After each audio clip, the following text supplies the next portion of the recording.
Listen, I'm no game developer, but it's my understanding that making video games is hard, and the individual members of a team that makes a game like Red Dead Redemption 2 are deserving of a lot of sympathy for how hard they're forced to work. For example, Doom 4 was supposed to be completely different until the developers gave up and made a new game from scratch. And this was probably a decision from management, not so much the individual members of the team.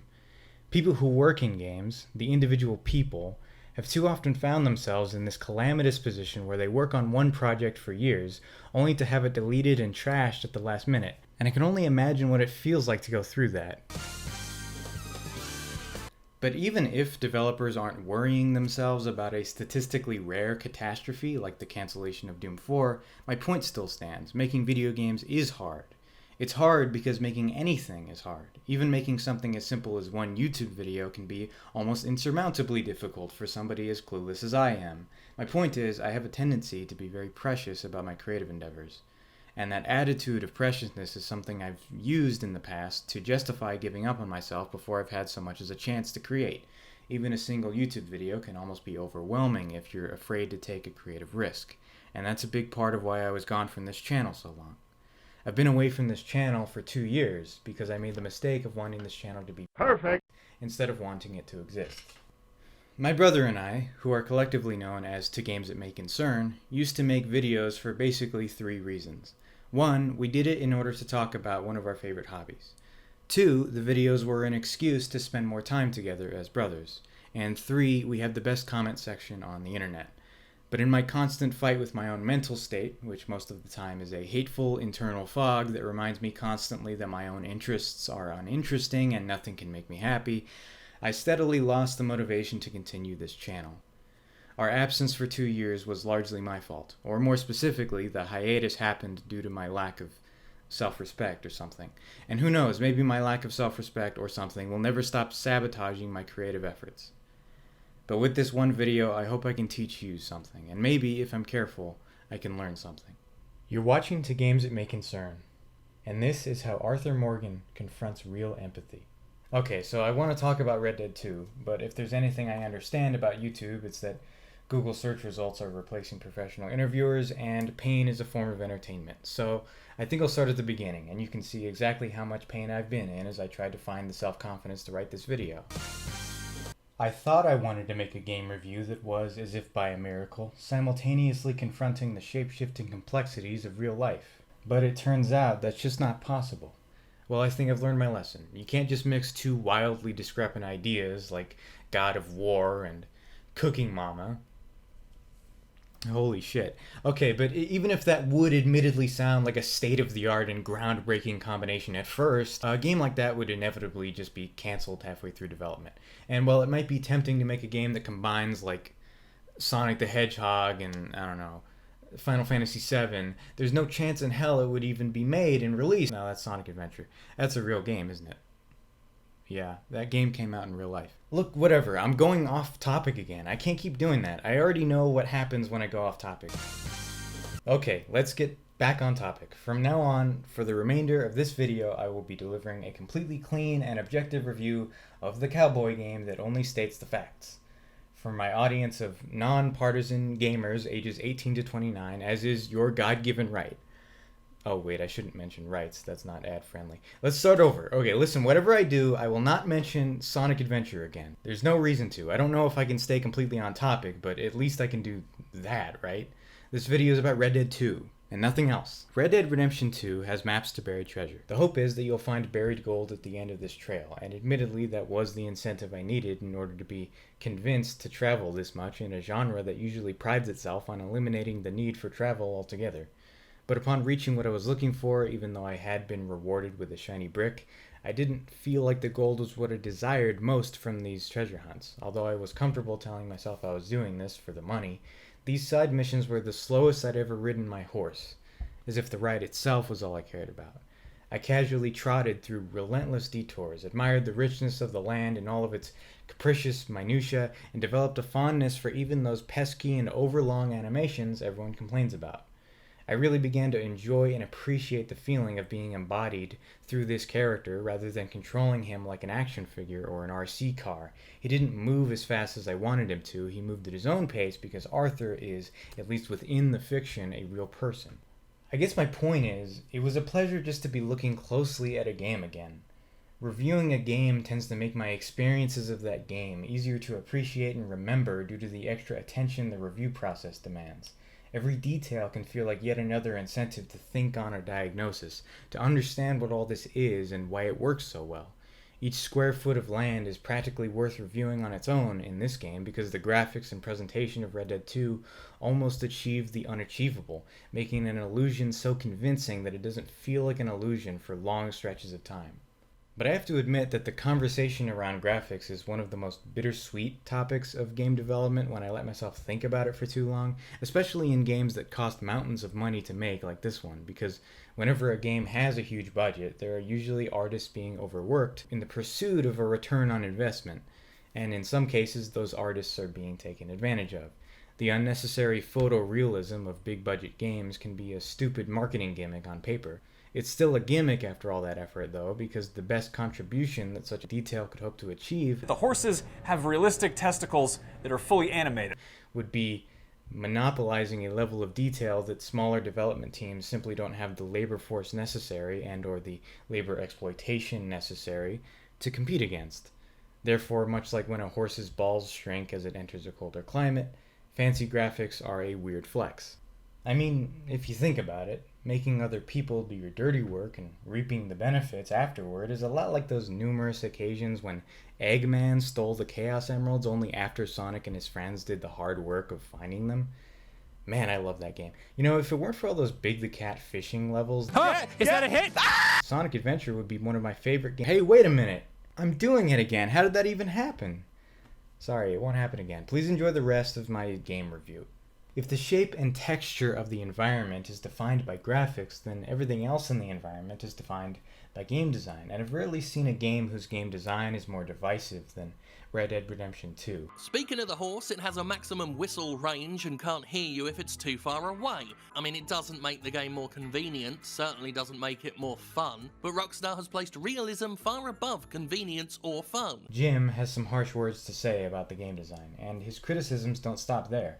A lot of his most damning words are directed at the development studio itself. The former employees I've spoken to share common threads: anger at the way they and their colleagues were treated, frustration with the company's infantile, volatile atmosphere, and a remarkable level of disgust reserved for one particular Rockstar executive, Geronimo Barrera. Barrera was Rockstar's vice president of product development, and, according to sources, he was despised as much as he was feared. He was the Darth Vader of Rockstar. I have to admit that some of these issues surrounding the developer are pretty troubling, like this one. Said one former worker, "A story that bugs me to this day is that he had an angry fit about a harmless motivational poster someone on my team had hanging because it discouraged weekend working. It was a monkey on some vines saying something like, 'Can't wait for the weekend.'" Rockstar Games is famous for this kind of workplace hazing, and every time I see an anecdote like this, it becomes increasingly difficult to feel comfortable playing games like GTA or Red Dead. Whenever I see managers treating their artists and engineers like disposable puppets, it reminds me of that level in Sonic Adventure where Eggman makes his robot henchmen shoot puppets. Okay, new plan. I'll talk about the story. No, wait, that won't work. The story has stuff like themes and character arcs in it. That'll probably confuse me again. Okay, I gotta go smaller. Here's what I'll do. I'll just explain each character as objectively as I can. Okay, here's the thing about Sadie Adler. Charles Smith is... But then there's Leopold Strauss. You know, I love this guy. He spends most of his time sitting in a corner, strategizing ways to extort money out of anyone who happens to be strapped for cash. In other words, he's a loan shark and he greedily and ruthlessly devastates poor people for a living. And you know, he's just kind of charming. I know what it's like to sit by myself and just think about stuff for a few hours. 10 out of 10, he's a good listener. Now let's talk about Dutch Vanderlinde, the gang's leader and the villain of this other game admittedly, but he's probably the hero in this one. He's constantly putting somebody else's life at risk, and really, that's what video games are all about. He knows how to get people to work even after they've had to endure years of watching everybody slowly die around him. That takes leadership skills, and frankly, he'd fit right in with most of the other games. 9 out of 10, Job creator should have been the protagonist. Last but not least, I'll round out this list with the big guy, Arthur Morgan. What can we say about Arthur Morgan? Well, he steals other people's hats. This man is clearly only interested in one thing, becoming a hat, no matter how much chaos he leaves in his wake. 1 out of 10. He scares me. He reminds me of the bad guy in this game I played as a kid. What was that game called? Oh, Sonic Adventure. Yeah, the bad guy was literally just called Chaos, and no matter how many different forms Chaos was able to shapeshift into, none of them were as bad as what Arthur could do. Listen, the characters in this game are all over the place. The quality's just not consistent. And like I said, Dutch might as well be the protagonist. Dutch is basically Sonic. Sure, his only goal in life is to collect as much money as he can, but he's only doing it so he can control the forces of chaos. I mean, I didn't finish that game, but I'm pretty sure the game doesn't have some weird ending where we find out that Chaos was actually a good guy and just misunderstood. I'm pretty sure that doesn't happen. I'm pretty sure Chaos is always bad. I mean, why would... No, of course not. That wouldn't make any sense. Hey, wait a minute. Fuck! I did it again! No, turn off the music. I can do it right. Just give me another chance. Please turn off the music. I'm begging you. I can stay on topic. Just let me give it a number. Just let me finish the video. I'll give it a number. Just let me give it a number.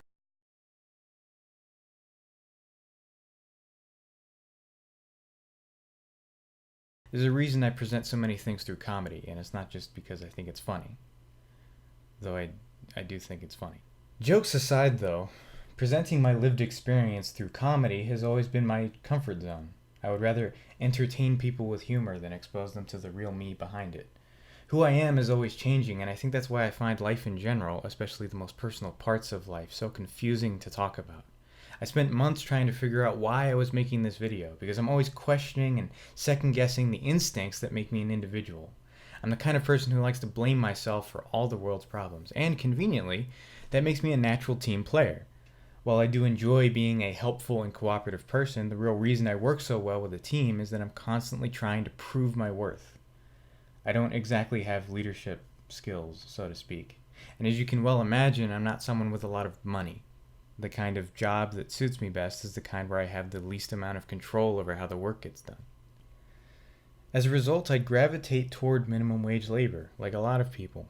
It's only when I'm working hard that I can temporarily hold my head up high and feel proud of being part of the team. But then I go back home again, and that's when I feel tired and stupid. That's when I'm merely myself. I don't feel useful anymore. My response to this feeling was to begin work on this video, and I was hoping I could amuse myself during my free time while technically being productive, but it wasn't going to be that simple. I needed to grow up to finish this video.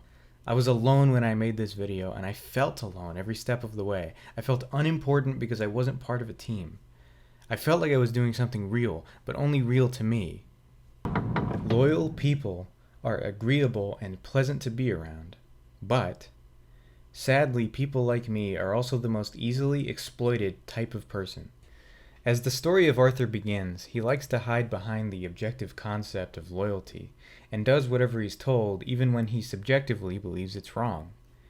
He knows it's wrong to work as a debt collector for Leopold Strauss, taking money from penniless people, but he does it anyway. He personally thinks the loan shark business is morally reprehensible, but he would rather follow Leopold's orders and be seen as a man of unwavering loyalty than disobey his orders and be seen as a traitor who acts on his own moral convictions. Arthur takes comfort in viewing himself as a pragmatic man who only does what he has to do, but no matter how pragmatic he claims to have become while debasing himself in somebody else's name, in order for him to truly take control of his life, he has to act on his own conscience. He finally does so when he kicks Leopold Strauss out of the ranks. I was your friend. You and me, we ain't decent. But those folk, they was. Now here, take that. Take that and get lost. I'm leaving.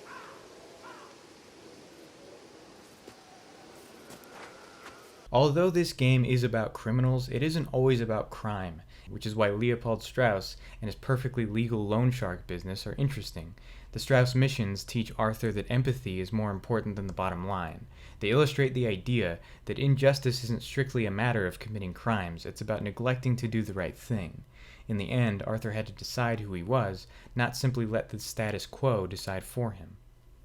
And his journey to transcend the powers that control him is told in such a warm-hearted and personal way that it resonates with anybody who's ever experienced the paralyzing fear of speaking up. Arthur's story is a model of empathy, both in the way that he naively tries to preserve a centrist kind of balance at first, and the way his story ultimately ends, with Arthur discovering his own autonomy at the exact moment that he puts others before himself. But not just any others before himself, the others who need help and aren't in a position to ask for it.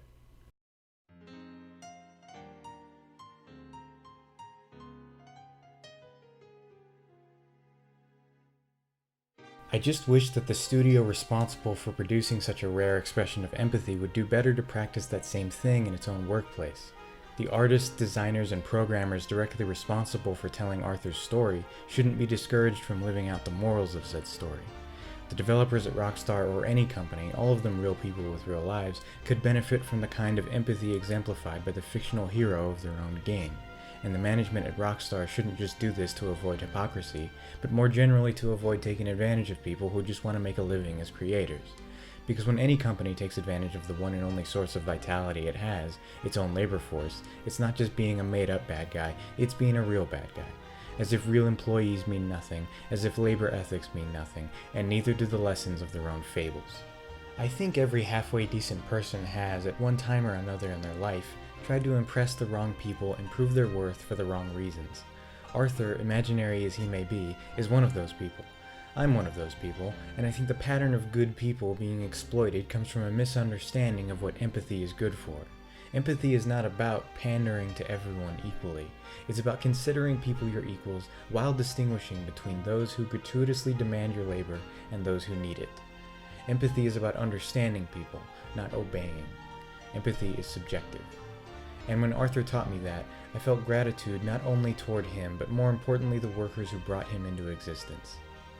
At this point, if you've watched all the way to the end of this video and you think I'm being too earnest or that I'm overselling the significance of Arthur's story, there's probably nothing else I could say to bring you to my side. Maybe you're watching this video and you think I'm reading too much into it. Maybe you're thinking that Arthur would have been equally interesting if he were a silent protagonist with a one-track mind and an ambiguous personality. To that person I would say, look, I get it. I get that not every game has to be analyzed this way, but then again, not every game has a hero as fully formed as Arthur. Not every game has a main character with character, who bears an identity of his own, rather than simply existing as an object to be controlled. In conclusion, Arthur is Arthur. Empathy is subjective. This video is chaos. Chaos is good. Trans people are people. And this, well, this is the games that may concern.